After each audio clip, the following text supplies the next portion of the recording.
안녕하십니까. 요양보호사 자격증 한 번 시험으로 끝내기 라니생과 요양보호 수업입니다.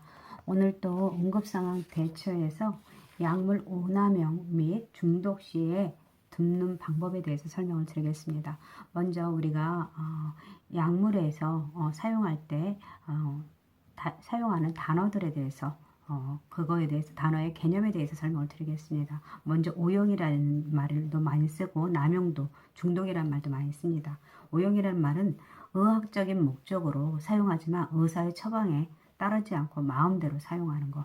그러니까 어르신들이 약물을 갖다가 좋은 거 남들한테 듣고 나서 무조건 사서 드시는 그런 것들이 오용일 수 있고요. 남용은 의도적으로 약물을 다른 목적으로 위해서 사용하는 것 같은 것들이 있고요. 중독은 해로운 결과가 있으리라는 것을 알면서도 강박적으로 사용하는 심리적, 육체적 의존 상태를 말합니다. 그래서 이런 약물을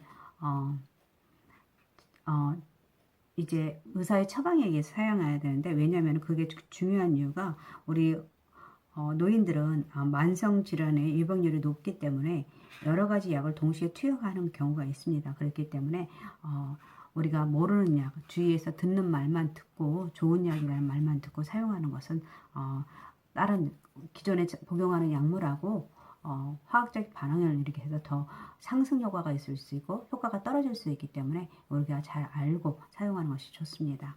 그래서 보시면 보통 돕는 방법은 대상자가 의식을 잃었을 때는 호흡과 맥박을 확인하고 구급차를 부를 수 있도록 하고, 그리고 겉으로는 증상이 없더라도 반드시 병원에 방문해야 되고요. 그리고 대상자가 먹고 남은 물질과 용기를 들고 토했거나 뭐 이런 것들 있잖아요.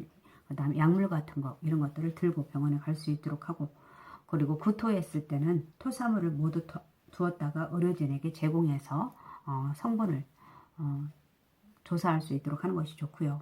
그리고 의식이 없는 대상자에게는 마실 것을 주지 않는 것이 좋습니다. 왜냐하면 의식이 없는데 물을 준다고 해서 그게 기도로 넘어갈 수 있죠. 그렇게 그럴 수가 있기 때문에. 그리고 대상자에게 구토를 유도하라는 지시 사항이 없을 경우에는 구토를 시키지 않는 것이 좋습니다. 이걸 경우 그것도 기도로 넘어갈 수 있기 때문에 굉장히 조심해야 됩니다. 그리고 안전한 약을 사용하기 위한 3단계가 있는데, 우선은 우리가 알아야 될 게 단골 병원과 의원을 약국을 정해서 다니는 것이 좋습니다. 그래서 중복 처방을 방지할 수 있도록 하고, 비슷한 약물, 그리고 처방전을 다른 병원이나 약국을 방문할 때는 처방전을 보관했다가 가져가서 제시할 수 있도록 하는 것이고요. 그리고 진료 전에 복용 중인 약물과 알레르기에 대해서 알려주시는 것이 좋습니다. 그리고 두 번째는 현재 복용 중인 모든 의약품에 대해서 알려주도록 하는 거 가장 중요하죠. 그리고 정해진 방법에 따라 약을 복용할 수 있도록 하는 것입니다. 그래서 과다한 약 복용 같은 경우는 간이라든지 신장을 등의 장기에 독이 되기 때문에 스스로 판단해서 임의로 약을 복용하는 것은 위험할 수가 있고요. 그리고 약 복용 시간은 약마다 다를 수 있거든요. 그래서 모든 약을 식후에 복용하는 것은 아니라는 것을 알고 있으면 되고요. 그리고 보통 식후에 드시는 약물에는 위장 장애를 줄이고 잊지 않고 규칙적으로 복용하기 위해서 식후에 복용하는 할 수 있고요. 그 다음 식전에는 보통 일부 당뇨약이라든지 아니면 위장관 운동 조절제, 뭐 제산제라든지 이런 것들, 갑상 호르몬제 같은 것들은 식전에 복용합니다. 그리고 식사 중이나 또는 직후에는 칼슘제라든지 철분제 이런 것들은 유장전을 일으키기 때문에 이때 같이 복용할 수 있도록 식사 중에 복용할 수 있도록 하면서 소화를 같이 시킬 수 있도록 하는 것이 좋고요. 그 다음에 변경이 필요한 경우에는 의사 또는 약사와 상의할 수 있도록 하는 것이 좋습니다. 그리고 약은 물과 함께 복용하도록 하고요. 그 다음에 녹차라든지 커피 등 카페인 음료나 우유는 약의 흡수를 방해할 수 있고요. 그리고 자몽 주스 같은 것은 고혈압이나 고지혈증이 약의 부작용을 증가시킵니다. 그렇기 때문에 굉장히 조심해야 되겠죠. 그리고 철분제 같은 경우는 오렌지 주스, 비타민 C와 복용하면 흡수율이 증가되고요. 우리가 이거 있었잖아요. 우유는 칼슘하고 비타민 D하고 같이 복용하면 칼슘 흡수율이 높다는 거. 그래서 이것도 철분제는 오렌지 주스, 비타민 C와 같이 복용을 하게 되면 흡수율이 좋아진다. 그리고 약을 잘라서 복용할 때는 약마다 다를 수가 있습니다. 그래서 분할이 되어 있는 것도 있습니다. 분할 같은 거 약간 알약을 봤을 때 반으로 갈라져 있는 것은 약간 분할해서 들 수 있는데, 그리고 분할이라든지 분쇄가 불가한 약도 있습니다. 장용 코팅제라고 해서 이런 것은 코팅을 해서 약간 딱딱한 걸로 되어 있는 거. 이것은 자를 경우 약효가 저하가 우려될 수 있습니다. 그리고 처방제라는 것은 부작용을 증가를 우려할 수 있습니다. 그래서 약간 이런 약물들은 보통 서서히 방출되는 약물이기 때문에 그 대표적인 약물들이 뭐 타이레놀 같은 거, 타이레놀 ER 같은 약물이죠. 그렇기 때문에 이런 것들을 가루를 만든다거나 하면 안 됩니다. 그리고 약 삼키는 것이 힘들다고 해서 모두 잘라서 복용하면 안 되겠죠. 네. 그 다음에 약 복용을 잊었을 경우, 이렇게 나오는데, 약 복용을 잊었을 경우에는요, 보시면 보통 생각난 즉시 들을 수 있도록 하고, 그 다음에 복용 시간이 다음 시간에 가까울 때는 다음 복용 시간하고 같이 복용할 수 있도록 하고요. 절대로 2배 용량을 사용하면 안 됩니다. 이렇게 해주시면 되고요. 그 다음에 그리고 본인이 처방받은 약은 본인만 드실 수 있도록 해야 되고, 뭐 다른 친구들이랑 같이 약을 나눠 드신다 이러시면 안 되죠. 비슷하다고 해서 같은 약물이지 않을 수도 있고, 같은 약물이라 하더라도 용량이 틀릴 수가 있습니다. 그렇기 때문에 같이 나눠 주시면 안 되고요. 그 다음에 건강기능식품도 의사나 약사한테 충분히 상의하고 드실 수 있도록 하고요. 그리고 약물을 보관할 때는 정해진 보관 방법에 따르도록 하는 것이 좋습니다. 그래서 냉장고는 습도가 높아서 보관에 적절하지 않고, 그 다음에 거포장 또는 설명서에 쓰인 보관법을 확인한 다음에 보관하도록 하고요. 그리고 직사광선을 피하고 실온에서 서늘한 곳에, 그리고 건조한 곳에 복용하는 것이 좋습니다. 그리고 차강 보관한 약물들이 있는데, 이런 것들은 가장 대표적인 것이 니트로글리세린, 그런 약물이 있습니다. 니트로글리세린은 협심제로서 혀 밑에 녹여서 드시는 것입니다. 그래서 관상동맥 심근경색을 협심증을 예방할 수 있는 약물이거든요. 관상동맥을 확장을 할 수 있어서 산소 공급이 잘 되도록 하는 약물입니다. 그 다음에 라식스 같은 경우도, 라식스는 이뇨제입니다. 그래서 이뇨제인데, 이런 약물들은 보통 차가 보관할 수 있도록 하고, 그리고 갈색 봉투라든지 갈색 병으로 담아져 있습니다. 그런 것에 다른 병으로 옮기지 않도록 하는 것이 좋고요.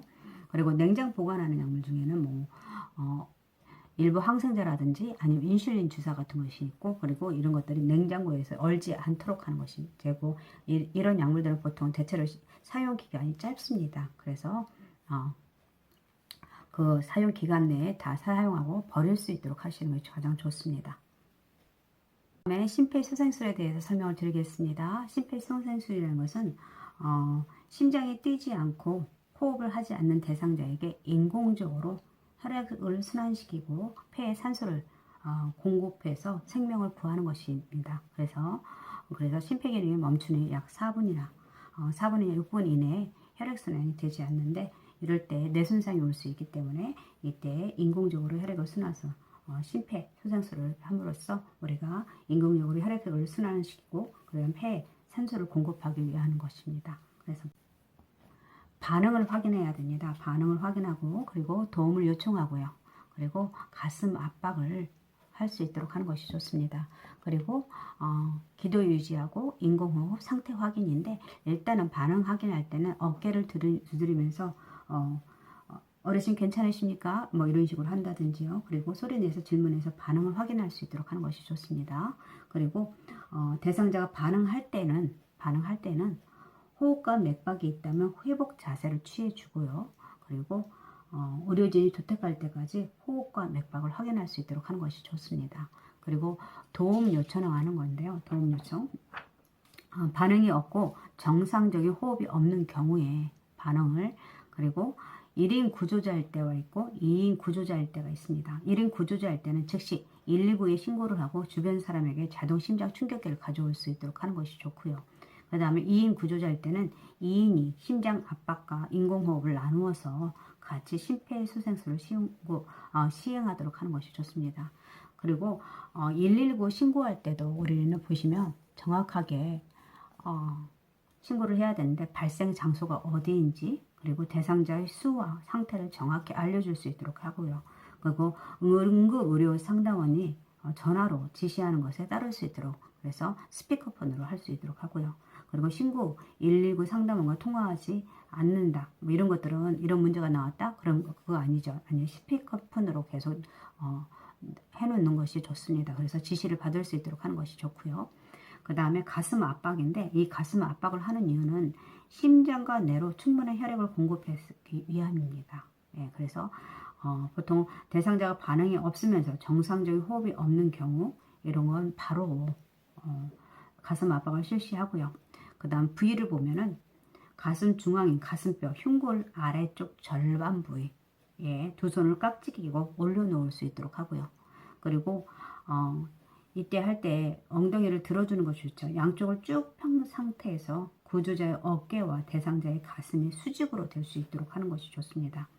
그리고 손가락은 깍지를 끼거나 펼 수도 있고요. 예, 그거는 이 손가락이 이 가슴 쪽으로 닿지 않도록 하기 위해서 깍지를 끼거나 아니면 손가락을 위쪽으로 펼 수 있도록 하는 것입니다. 그리고 이 압박을 할 때 최소 5cm 정도로 눌릴 정도로 체중을 실어주고요. 그리고 30회 때 2로에서 30대 가슴 압박과 2회 인공호흡을 실시할 수 있도록 합니다.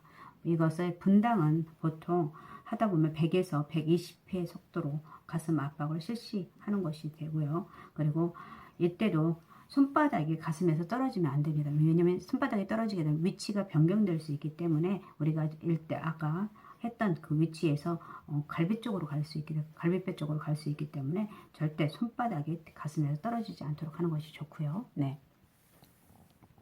그 다음에 기도 유지가 있습니다. 기도 유지. 그리고 그리고 그런 것도 있는데 흉골 가장 하단에 위치한 칼룰기를 압박하지 않도록 하는 것이 좋습니다. 그리고 숙련되지 않은 일반인인 경우에는 가슴 압박만 시행하는 심폐소생술을 할 수 있습니다. 그래서 기도 유지는 하지 않고 바로 가슴 압박만 시행할 수 있도록 하는 거. 그 다음에 기도 유지인데 기도 유지는 한 손은 대상자 이마에 대고 머리를 뒤로 젖혀주는 것이 좋고요. 그리고 다른 한 손 턱 아래뼈 부분을 머리 쪽으로 당겨서 기도를 열어줍니다. 기도를 열어주고 그 다음에 턱을 들어 올리기 위해서 엄지손가락을 사용하지 않도록 하는 것이요. 예, 턱을 위로라고 했는데 이게 오타가 났네요. 그 다음에 인공호흡이 있습니다. 인공호흡은 기도를 유지한 다음에 구강 대 구강으로 인공호흡 2회를 실시했는데 그렇게 해주시고 대상자를 코를 막고 대상자 입에 1초 동안 숨을 불어넣도록 하는 것입니다. 그래서 코를 막고 나서 충분히 내가 호흡을 가지고 나서 한 번 동안 1초 동안 불어넣도록 하고 그때 불어넣을 때도 고개를 가슴 쪽으로 돌려서 불어넣도록 하면서 가슴이 부풀어 오르는지 확인할 수 있도록 하는 것이 좋고요. 그리고 뗄 때는 코도 놓아줘서 공기가 배출되도록 하는 것이 좋습니다. 그리고 가슴 압박 동안 인공호흡을 동시에 시행하지 않도록 하는 거죠. 그렇죠? 네, 그렇게 중요합니다. 그렇게 하고 그 다음에 가슴 압박과 인공호흡을 30대 2로 비율로 유지한다고 했습니다. 그래서 보시면 구조자 1인 시에는 보통 가슴 압박과 인공호흡을 번갈아 실시할 수 있고요. 그래서 인공호흡 2번은 10초 이내로 실시할 수 있도록 하는 것이고 구조자 2인일 때는 보통 2분마다 5주기로 심폐소생술을 한 후에 가슴 압박 시행제를 교대해 주도록 합니다. 계속 가슴 압박을 하는 분이 힘들 수 있기 때문에 교대로 할 수 있도록 하고요. 그래서 보통 일주기에 30회의 가슴 압박과 2회 인공호흡을 할 수 있고요. 예. 그리고 심폐소생술의 종료 시점 같은 걸 보면은 보통 의료진의 119의 구급대원에게 인계할 때까지 계속 이거 반복해야 되고요.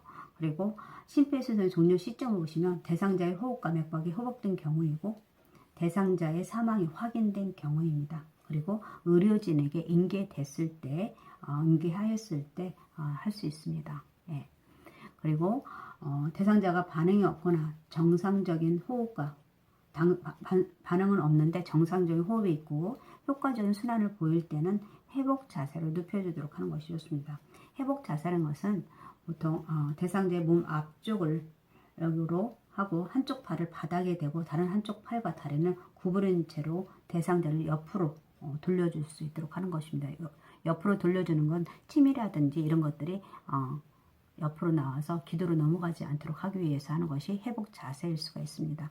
그리고 우리가 자동 심장 충격기 사용 방법에 대해서 설명을 드리겠는데, 우선은 우리가 봤을 때 자동 심장기를 충격기를 들고 오면은 그걸 열어서 전원을 켜게 되면은 다 순서대로 하게 되어 있습니다. 그래서 전원을 켜고 먼저 반응과 정상적 호흡이 없는 심정지 대상자에게만 사용할 수 있도록 하고요. 이거는. 그리고 심폐소생술 시행 중에 자동 심장 충격기가 도착하면 지체 없이 전원을 켜도록 하는 것입니다. 그리고 패드 부착 그림을 확인하고, 그리고 오른쪽 먼저 붙이는 것은 오른쪽 빗장표 색을 바로 밑에 부착하고요. 그리고 왼쪽 중앙 겨드랑이상에 부착합니다. 그래서 왼쪽 니플 젖꼭지 아래에 겨드랑이선에 붙여주는 것이 좋고요. 그 다음에 심장 리듬 분석이라는 말이 나옵니다. 그럴 때 심폐소생술을 마치고 환자에게서 손을 떼도록 하는 것이 좋고요. 그리고 재세동 충전은 수초 이상 소요될 수 있으므로 이때는 계속 가슴 압박을 시행하도록 하는 것이 좋습니다. 그리고 재세동 시행이 있는데 재세동이 필요합니다라는 말이 나오면 안내문과 함께 재세동 버튼이 깜빡일 수 있습니다. 그때 쇼크 버튼을 누르기 전에 반드시 다른 사람들에게 환자에게 떨어져 주십시오라고 말을 한 다음에 눌러주는 것이 좋고요. 그리고 모두 물러나게 하고 쇼크 버튼을 누를 수 있도록 해야 되고요. 그리고 나서 즉시 다시 가슴 압박을 다시 시행할 수 있도록 해야 됩니다.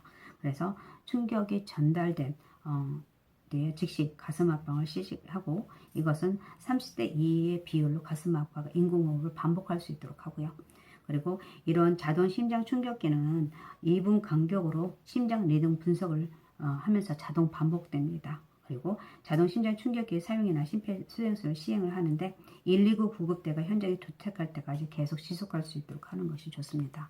네, 그래서 오늘은 여기까지 정 과목에 대해서 응급상황 대처까지 했고요. 그래서 계속 문제풀이로 하도록 하겠습니다. 59번을 보겠습니다. 대상자의 낙상을 예방하는 방법으로 옳은 것은 이라고 되어 있네요. 그래서 첫 번째 보면 방과 현관의 문을 제거한다, 문턱을 제거한다. 벌써 답이 나왔네요. 보행 시 편안한 슬리퍼를 신긴다. 보행할 때는 우리는 앞뒤가 막힌 하도록 하고요. 그래서 앞뒤가 막힌 미끄럼 방지가 된 신발을 신도록 하고, 그 다음 화장실 사용이 쉽도록 침대 난간을 내려놓는다.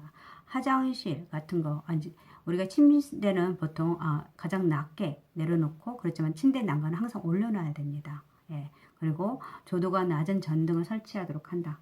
아니죠. 예. 그래서 이런 낮은 조명에서 적응력이 떨어지기 때문에 낮은 전등이 아니라 밝은 것이 좋고요. 너무 밝으면 또 눈부심의 현상이 있으니까 적당한 전등이 좋고요.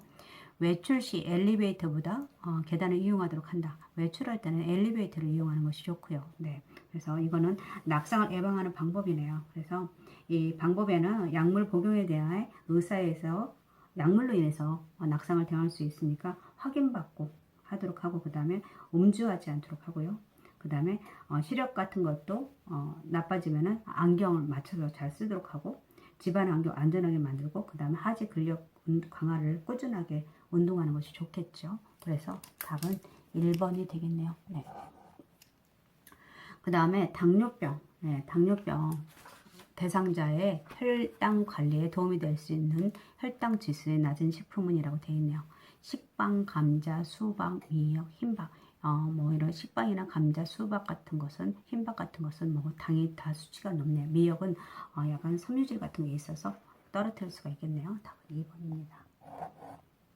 61번 보겠습니다. 대상자의 친구를 관리하는 방법으로 옳은 것은 침대 커버는 한 달에 한 번 세탁한다 라고 되어 있네요. 아니죠. 침대 커버 같은 경우는 자주 빨아 주셔야 되고요. 네. 그래서 그리고 보통 이런 환자들은 3 내지 5일 정도에 한 번에 세탁해서 햇볕에 말려주는 것이 좋고, 그리고 이불 같은 것도 보통 이불은 자주 햇볕에 건조시키는 것이 좋습니다. 건조시키는 시간은 오전 10시에서 오후 2시경이 좋고요. 그 다음에 오리털 이불 같은 경우는 그늘에 말릴 수 있도록 하고요. 그 다음에 재봉선 같은 것이 나지 않는 것이 좋고요. 예, 그래서 그런 것들이 피부를 상처를 일으킬 수 있기 때문에 재봉선이 없는 시트를 사용하는 것이 좋습니다. 그리고 습기를 흡수하는 베개솔을 사용한다라고 했는데 벽에 같은 경우는 습기를 흡수하지 않고 열에 강한 촉감이 좋은 재질을 사용하는 것이 좋습니다. 그리고 푹신한 매트리스 아니죠. 그러면 허리에 무리가 갈 수 있기 때문에 단단하고 탄력성이 있는 것이 좋고요. 그리고 지지력이 뛰어나고 습기를 배출할 수 있는 것을 선택하는 것이 좋습니다. 그래서 답은 이게 되겠네요. 재봉선이 없는 시트를 사용하도록 한다. 네. 그 다음에 62번을 보시면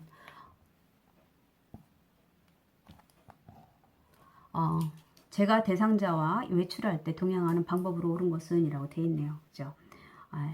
그래서 계단 끝까지 빠르게 이동하는 쉬게 한다 라고 되어 있네요. 네. 그리고 외출이 만족스러운지 가족에게 확인한다. 외출이 만족스러운데 대상자가 했는데, 그죠? 대상자한테 물어봐야겠죠. 함께 걸을 때 보폭을 넓게 하는 게 아니라 함께 걸을 때 대상자의 보폭에 맞춰서 하도록 하고요. 그리고 대상자가 너무 넓게 하면은 약간 좀 좁게 할 수 있도록 하는 것이 좋습니다. 차량 이용 시 요양보호사가 먼저 타는 게 아니라 대상자를 먼저 태우시고 그 다음에 그 옆에 가서 탈 수 있도록 하는 거, 항상 대상자 옆에서 같이 탑승할 수 있도록 하고요. 대상자의 건강 상태를 고려해서 외출 계획을 조정한다.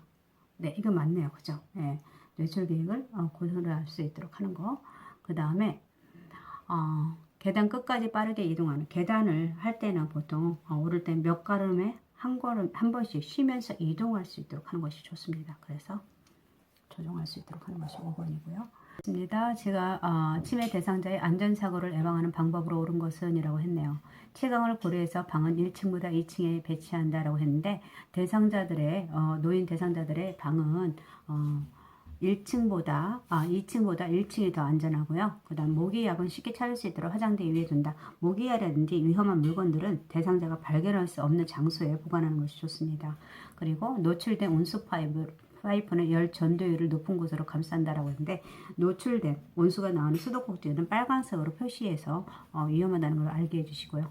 방문 안쪽에 잠금 장치를 설치한다고 했는데 우선은 방 안에서 잠그지 못하는 손잡이를 설치하는 것이 좋습니다. 네, 그리고 난간 주변에 밝은색 야광 테이프를 붙인다. 이게 답이겠네요. 그죠? 예, 그래서 밝은색 야광 테이프를 붙이면서 난간이나 출입구, 난로 주변을 알 수 있도록 하시는 것이 좋습니다. 오늘은 여기까지 문제를 풀어보고요. 다음 시간에부터는 문제풀이로 하겠습니다. 5월 18일 시험에 대비해서 문제풀이를 집중적으로 하도록 하겠습니다. 오늘 함께 해주셔서 감사합니다.